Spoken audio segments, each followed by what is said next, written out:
gaskiya ke kina da kyawu, ko a cikin su 'yan mata kin yi daban. Ke kyakkyawa ce, yarinya kyakkyawa mai dogon hanci. Kin zama sarauniya, ko kuma in ce zinariya. Ke kin kai tauraruwa, ga kiki iya kwalliya, sannan kuma ki iya dariya. Kai, wallahi ki iya tafiya. Takon ki da lafiya, kar ki matsa ki rangaji. Suri fai a jibota, kalar ki kalan mota. Da na ganki na hola, ki sani yawon hanya. Alasa yadda za na yi, ki sani wani yanayi. Ke wallahi ke kyakkyawa ce, wallahi ke yakina da kyawo. Na ce wallahi ke kyakkyawa ce,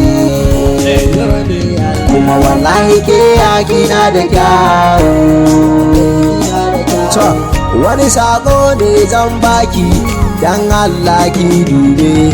Karki ce ba kya ansa, ko kuma ba kya sauraro. Dan Allah ke haƙuri, ki buɗe kunnayenki sai ki saurara.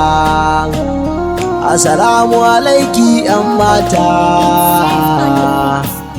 sunana Muhammad Laftanar Janar Gwankin waƙa. Abin da ke tafe da ni a gare ki, dan Allah ki dube ki taimaka.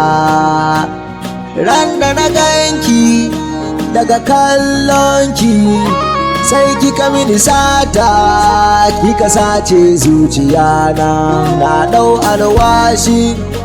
In na kama ki sai na baki mamaki, dan sai na ce wallahi ina son ki. Da ke nike saurara da kyau ki ji, dan Allah ki dube dan Allah.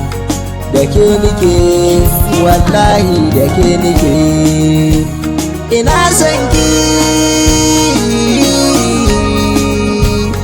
Kin shiga raina kuma ni zan aure ki, zan aure ki.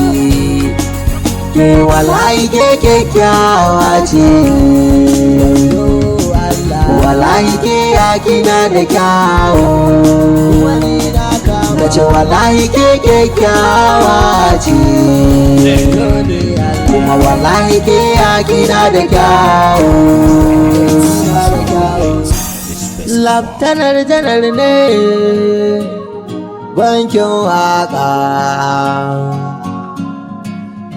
dan kwairon zamani, kuma shatan zamani, sani sabulun zamani.